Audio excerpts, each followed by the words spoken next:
बिस्मिल्लाहिर्रहमानिर्रहीम। अभी जो यहाँ इलेक्शन कमीशन में आज जो हियरिंग हुई है डस्का NA 75 के सिलसिले में, उसमें जो सबसे ज़्यादा अहम जो बातें हमारे लॉयर सलमान अकरम राजा साहब ने कही और उन्होंने ये इस्टेब्लिश करने की कोशिश की और इस्टेब्लिश कर दिया कि ये NA 75 में सिर्फ ये धांधली नहीं हुई, ये कॉन्स्पिरेसी का हिस्सा था। और ये कॉन्स्पिरेसी हाईएस्ट लेवल पर, ये मैं कह रहा हूँ हाईएस्ट लेवल पर ये कॉन्स्पिरेसी, क्योंकि सलमान साहब ने तो जाहिर है ये सिर्फ सवाल पूछे थे कि IG साहब को कॉन्स्पिरेसी करने की क्या ज़रूरत है, चीफ सेक्रेटरी साहब को कॉन्स्पिरेसी करने की क्या ज़रूरत है, एक इलेक्शन ज़बरदस्ती जीतने की क्या ज़रूरत है, जब तक ये हाईएस्ट अथॉरिटी, और आपको पता है हाईएस्ट अथॉरिटी पाकिस्तान में इमरान खान है। उस्मान बुज़दार को तो हम कंसिडर ही नहीं करते, उनमें इतना विजन ही नहीं है कि वो धांधली करवाएंगे। ज़ाहिर है वो तो इंस्ट्रक्शंस फॉलो कर रहे थे, लेकिन असल जो मुजरिम है इसमें, जिसकी तरफ उंगली उठती है, जिसने पाकिस्तान का नाम बदनाम किया, जिसने पाकिस्तान का इलेक्टोरल सिस्टम को और मज़ीद ख़राब कर दिया। आप सबको पता है 2018 में PMLN के से कैसे इलेक्शन छीना गया था और किस तरह से RTS बिठाया गया था। तो हमें तो वो खदशात थे जिसकी वजह से हम पूरी रात पहरा दे रहे थे। ये कहते हैं ना SN इकबाल साहब क्या कर रहे थे और बाकी लोग क्या कर रहे थे, इसलिए हम वहाँ मौजूद थे कि हमें पता था कि अगर हम यहाँ पूरी रात नहीं मौजूद होंगे तो 2018 वाला हाल होगा और वो हम नहीं होने देंगे। और हमने इनको पकड़ लिया धांधली करते हुए और उस कॉन्स्पिरेसी को एक्सपोज किया आज सलमान अकरम राजा ने कि पूरा दिन में क्या कुछ होता रहा, किस तरह से लोगों को डराया गया। उन्होंने ये भी बताया है और कमीशन के सामने रखा है कि वो जो 20 पोलिंग स्टेशंस थे जिसके प्रिसाइडिंग ऑफिसर्स लापता हो गए थे या लापता कर दिए गए थे, वो सुबह 6 बजे 3 डालों में वो 20 के 20 कैसे मौजूद हुए।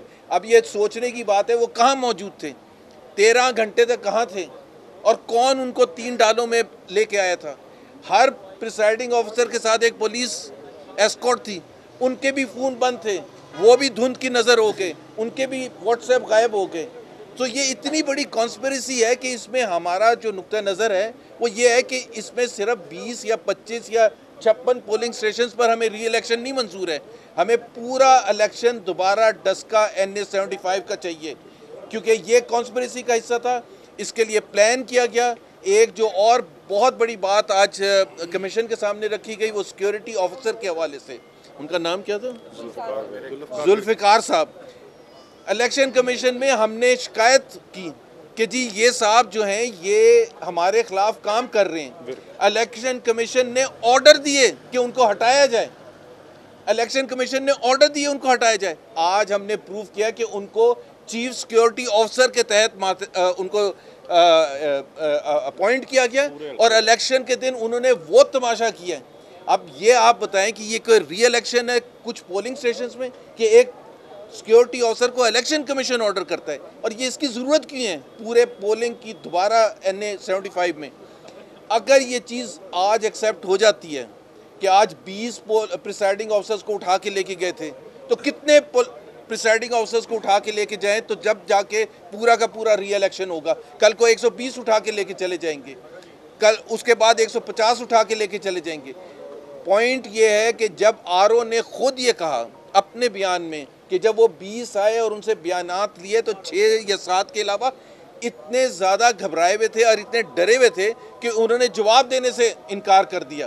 तो ऐसे माहौल में अब इंशाल्लाह ताला 3 बजे दोबारा बुलाया है और जो भी आर्गूमेंट्स होंगे या फैसला होगा उसका इंतज़ार हम करेंगे 3 बजे। नौशीन आप कुछ बात करेंगे।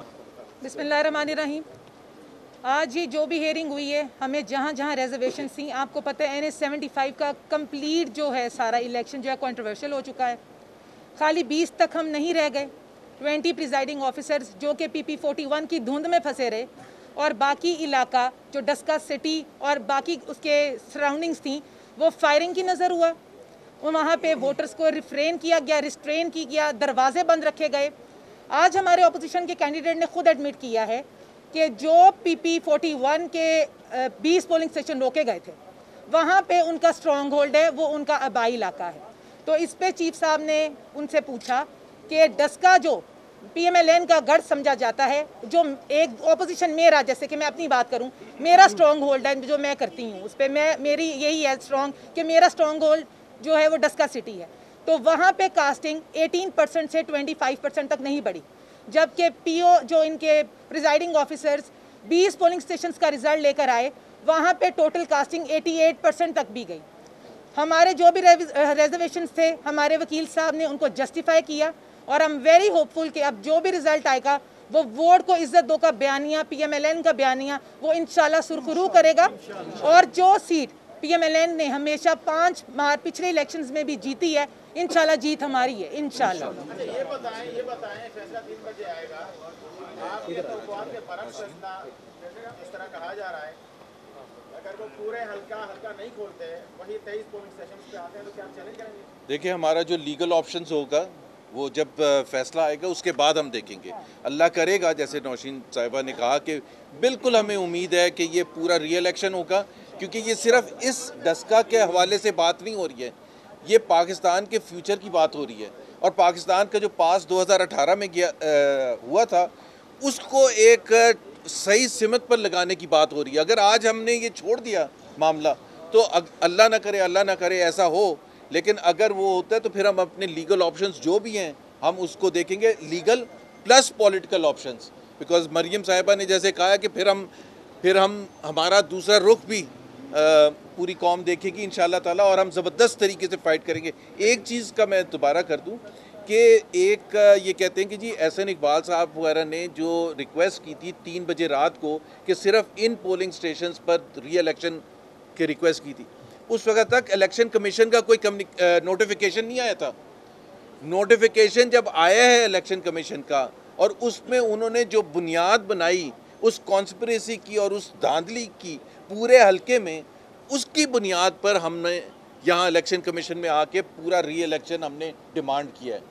तो हमारा डिमांड इस बेसिस पर नहीं था। आपकी कैंडिडेट ने एप्लीकेशन के अंदर जो रिमेनिंग 37 जो पोलिंग स्टेशन थे उनके रिजल्ट को एक्सेप्ट किया है। कंट्रोवर्शियल 23 थे जो कि एविडेंस के बाद जब रिटर्निंग ऑफिसर ने अपनी रिपोर्ट दी, सिर्फ 14 पोलिंग स्टेशन जिसके अंदर कंपैरिजन में फर्क आया है। अच्छा, मैं 14 और 20 का एक सेकंड 14 और 20 का मैं एक फ़र्क बता दूं। हमारी नज़र में इन सब को एक जगह उठाया गया था, एक ही डिपार्टमेंट ने उठाया था, एक जगह बिठा के ठप्पे लगवाए थे। अब जब आपने 14 से आपका काम हो गया तो फिर आप 20 का क्यों करेंगे? मतलब ये क्या लॉजिक है? तो वो 6 कह देना कि हम यहाँ थे, उन 6 ने तो कुछ नहीं कहा। तो ये लॉजिक कोई नहीं है कि 6 पर क्यों नहीं हुआ था, डिफरेंस क्यों नहीं आया था फॉर्म 45 में। 6 पर इसलिए नहीं आया था, उनका काम 14 से हो गया था, उन्होंने जीत गए थे। That is what they wanted. Controversial 23 है, पूरे इलेक्शन का होगा। मैंने जिस तरह कहा है कि जो सिक्योरिटी ऑफिसर थे, इलेक्शन कमीशन की जो इंस्ट्रक्शंस थी, जो कि इनका मैंडेट है इलेक्शन कमीशन का, वो जिसको चाहे एडमिनिस्ट्रेटिवली हटा सकते हैं, जिसको चाहे नहीं हटा सकते। जब उन्होंने ये कह दिया हटाने के लिए, और उसकी खिलाफ वर्जी हुकूमत पंजाब, हुकूमत पाकिस्तान अगर कर रही है, तो वो किस किस्म का इलेक्शन है? हमें ये एक्सेप्टेबल नहीं है। हमने 56 किया। ये बताएं, हमने इलेक्शन हारता है वो कहता है धांधली हो गई है। हम तो नौशहरा में आप जीत गए हैं, वजीराबाद में आप जीत गए हैं, उधर एजेंसियों ने बताया। भाई बात सुने, नौशहरा में अगर किसी को कोई है तो वो आ जाए ना, इलेक्शन कमीशन में अपना पेश कर दें। जहां जी देखें, अगर प्रॉब्लम होती हमारे ऑपोजिशन को कैंडिडेट को, उन्होंने तो कोई एप्लीकेशन भी सबमिट नहीं कराई। प्रॉब्लम जहां पे हमने 56 की एप्लीकेशन दी है, जिसमें सिटी डस्का के 36 पोलिंग स्टेशन हैं, 20 वाज अवेटिंग, और 36 की मैंने एप्लीकेशन दी है जहां पे फायरिंग हुई। दूसरी बात ये है कि आप नौशहरा का पूछ रहे थे, इलेक्शन कमीशन ने डस्का के बारे में नोटिफिकेशन दी है, जो पाकिस्तान की तारीख में पहली दफा। बात एजेंसियों की है सर, एजेंसियों ने उधर मुदाखलत नहीं की, वजीराबाद में की, डस्का में की, कोई खास बात नहीं। देखिए इसमें एक अहम बात आप ये ज़रूर मद्देनज़र रखें कि जो इलेक्शन कमीशन ने जो प्रेस रिलीज़ जारी की थी, ये एक तारीखी डॉक्यूमेंट है। इसमें election commission, chief election commissioner खुद गवाह हैं। ये आप छोड़ दें कि PMLN क्या कह रही है, वो तारीखी जो डॉक्यूमेंट है उसमें लिखा हुआ है कि किस तरीके से इंतज़ामिया ने चीफ इलेक्शन कमिश्नर और इलेक्शन कमीशन को जूते की नोक पे रखा, किस तरह चीफ इलेक्शन कमिश्नर पूरी रात रब्ता करने की कोशिश करते रहे, सिविल इंतजामिया से, पुलिस से, किसी ने रब्ता नहीं किया, किसी से रब्ता कायम नहीं हो सका। रात को 3 बजे चीफ सेक्रेटरी साहब ने एक दफ़ा फ़ोन उठाया और उसके बाद फ़ोन उनका भी बंद हो गया। किस तरह प्रिजाइडिंग ऑफिसर आपके 20 गायब हुए, उन सब के इकट्ठे फ़ोन बंद हुए, उनके जो ड्राइवर्स थे उनके फ़ोन बंद रहे, फिर ये इकट्ठे 3 डालों में डिपॉजिट करा दिए गए और एक एक करके उन्होंने आके अपने बयान दिए। सबसे बड़ी बात बिलाल, मैं एक और चीज़ में ऐड कर दूँ, देखें 4-5 दिन हो गए इलेक्शन हुए हुए, कहाँ है चीफ सेक्रेटरी जिसके ऊपर इल्ज़ाम लगाया इलेक्शन कमीशन ने? वो चीफ सेक्रेटरी ने कोई अपने हक में कोई बयान दिया? आईजी साहब कहाँ हैं? चीफ मिनिस्टर कहाँ हैं? प्राइम मिनिस्टर कहाँ हैं? कहाँ हैं? जवाब दे दें, आके जवाब दे दें कि भाई ये ऐसे ऐसे हुआ था। और जो हम डायरेक्टली उनको ब्लेम कर रहे हैं तो वो ये कह दें कि इलेक्शन कमीशन गलत कह रहे हैं, इलेक्शन कमीशन इज़ रॉन्ग, कोई बंदे नहीं उठाए गए थे, कोई टेम्परिंग नहीं की गई थी। तो ये मेरा ख्याल है आज चले 3 बजे इंतज़ार कर लेते हैं इंशाल्लाह ताला, और उस वक्त सब कुछ सही। सियासी जमातें हमेशा अपने मकासद के लिए, अपने मफाद के लिए इदारों पर तनकीद भी करते हैं। जब फौज तैनात होती थी पोलिंग स्टेशन पर तो प्रिजाइडिंग अफसर गायब नहीं रहते। देखिए मैं उसका जवाब दे, मैं आपको जवाब, सियासी जमातों की तरफ से एतराज़ आया, अब जिसकी सियासी हुकूमत होगी इससे बाला सुन लें, जवाब देने दें, मैं समझ गया आपका सवाल। दूसरा, ये जो गायब हुए हैं प्रिजाइडिंग अफसरान, इनको किसने गायब किया? किसी शख्सियत? अच्छा, पहले तो मैं फ़ौज के हवाले से, हमने कभी भी नहीं ये कहा ये इलेक्शन कमीशन का इस्तेकाक है कि वो अगर सिक्योरिटी के लिए बुलाते हैं फ़ौज को या पुलिस को या रेंजर्स को, तो वो उनका हक है कि वो कहाँ तैनात करते हैं। हमने कब कहा है कि जी फ़ौज को वहाँ आप नहीं बुला सकते?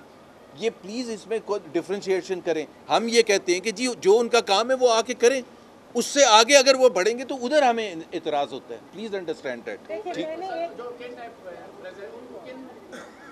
ये तो उस्मान बुज़दार और इमरान खान बताए ना कि उन्होंने किडनैप किससे करवाया था, हमारे से पूछ रहे हैं आप, मतलब उनका कोई काम है या नहीं है?